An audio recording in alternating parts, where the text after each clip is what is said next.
Il y a une espèce de malaise en France. Un malaise. Disons que, pas qu'en France, dans toute l'Europe, un peu, on voit des furoncles qui poussent un peu avec des croix gammées. Un petit truc pas bien. D'ailleurs, on dit que la France, et ça, c'est les pessimistes, ceux qui voient tout en noir, qui disent que la France n'a plus de rayonnement culturel dans le monde. C'est faux, Le Pen marche très bien à l'étranger. Grosse influence sur nos voisins. Il y a un malaise chez nous, quoi. C'est vrai, il y a un malaise en France. Si vous voulez, la France est coupée en deux. Entre ceux qui se demandent s'ils ont raison d'être racistes et ceux qui se demandent s'ils ont tort de ne pas l'être.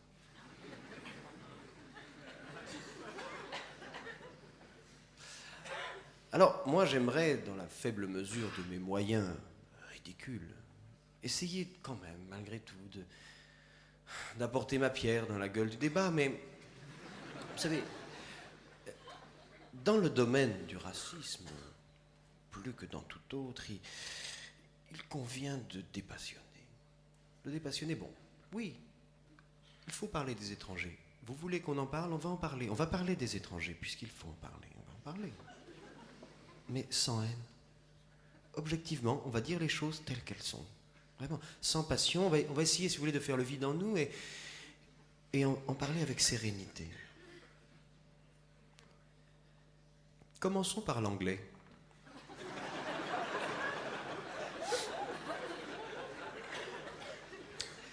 Si l'anglais est perfide,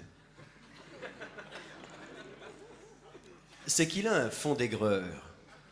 Et tout le monde se demande pourquoi, mais la réponse est pourtant simple. C'est parce que l'anglaise n'a pas de poitrine. Et malgré tout le pudding qu'elle s'enfile quotidiennement dans le cornet, ce n'est jamais en haut qu'elle prend les kilos. Pourquoi? Parce que le pudding, c'est 2 secondes dans la bouche, 20 ans sur les hanches. Autour de 30 ans, les 2 ridicules poupounes de l'anglaise se transforment en gants de toilette pour nains, avec à peine un petit bout de savonnette d'hôtel au fond. Et voilà pourquoi, c'est la raison culturelle profonde pour laquelle l'anglais est aigri et surtout, comme le rappelle souvent notre Premier ministre, pédé comme un phoque.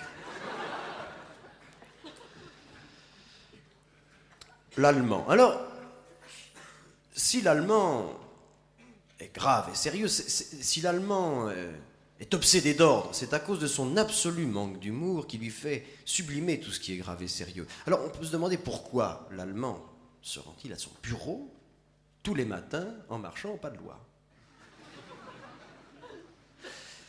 Eh bien, parce que les représentants mâles de cette ethnie souffrent d'épouvantables difficultés d'érection dues à l'absorption quotidienne de choucroute. Or, la choucroute contient de l'acide cavolique, qui est un débandeur connu. Il n'y a qu'à voir la gueule des saucisses de Francfort dès qu'elles sont plongées dans la choucroute. Elles deviennent molles, ridées, jaunâtres. Totalement inutilisables à des fins sexuelles.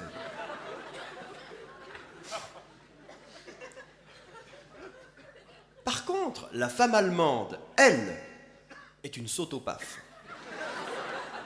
Étonnant, non? Dès que l'allemande voit, par exemple, je sais pas, j'ai pas d'exemple en tête qui me viennent comme ça, mais je sais pas, je dis n'importe quoi. Dès que l'allemande voit, par exemple, je sais pas, me disons, dès que l'allemande voit un Français, elle ne pense qu'à une seule chose, à s'en faire mettre plein par tous les trous. Et ben voilà pourquoi l'homme allemand est sombre. Mettez-vous à sa place. Et d'ailleurs, Goethe, le grand Goethe, l'a admirablement résumé dans ce vers demeuré célèbre: bitte nicht hinauslehnen.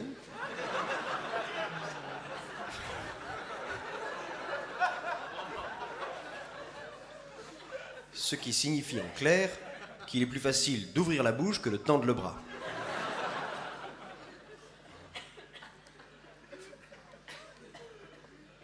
L'italien et l'espagnol ont en commun d'être d'incroyables machos méditerranéens. Bon, pas tout à fait comme l'arabe, faut pas déconner. Mais enfin, ils ont quand même un sacré macho. Là s'arrête la comparaison, parce que si l'espagnol est fier, vous savez, l'espagnol, il est comme ça, l'espagnol, il est fier. L'italien, lui, est voleur. Par exemple, si vous allez draguer les gonzesses d'abord en Italie, puis en Espagne, dans le premier cas, vous revenez sans votre autoradio. Hein.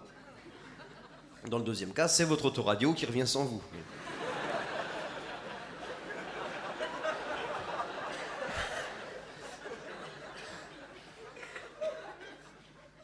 Est-il nécessaire de parler des Portugais ? Une peuplade qui se nourrit d'ail ?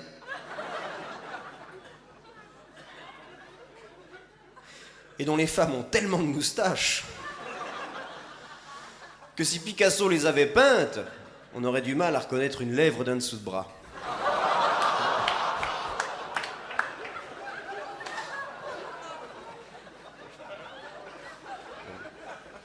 Glissons sur les Japonais, Madame Cresson s'en charge. Enfin, rappelons quand même à propos des Japonais que s'ils n'ont pas de virgule dans leur écriture, ils en ont une dans le pantalon. Les Japonais. L'Autrichien est habillé d'un short en cuir, coiffé d'un chapeau tyrolien avec une plume de faisan. Alors, on le reconnaît aisément grâce à la croix gammée qui lui sert de porte-clés pour sa Mercedes.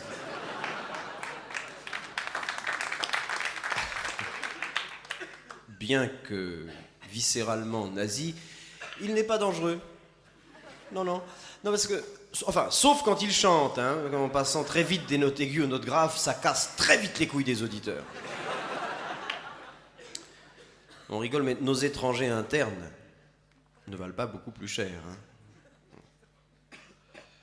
Bon, passons sous silence la question des Arabes. D'autres en parlent mieux que nous en 50 points.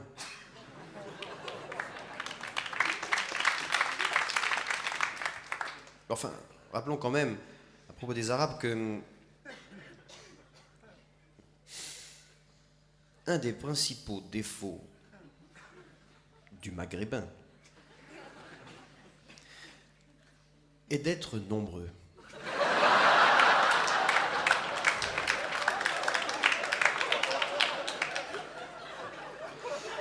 Et d'ailleurs, quand j'ai l'occasion d'en rencontrer un, je ne manque jamais de le lui faire remarquer. Pourquoi es-tu si nombreux ?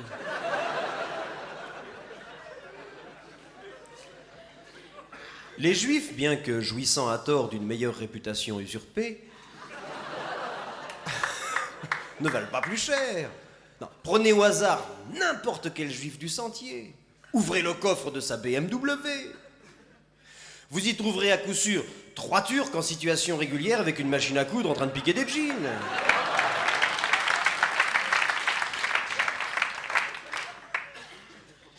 Heureusement qu'il y a les Français. Bien sûr, nous avons quelques défauts. Mais ne font-ils pas partie de nos charmes ?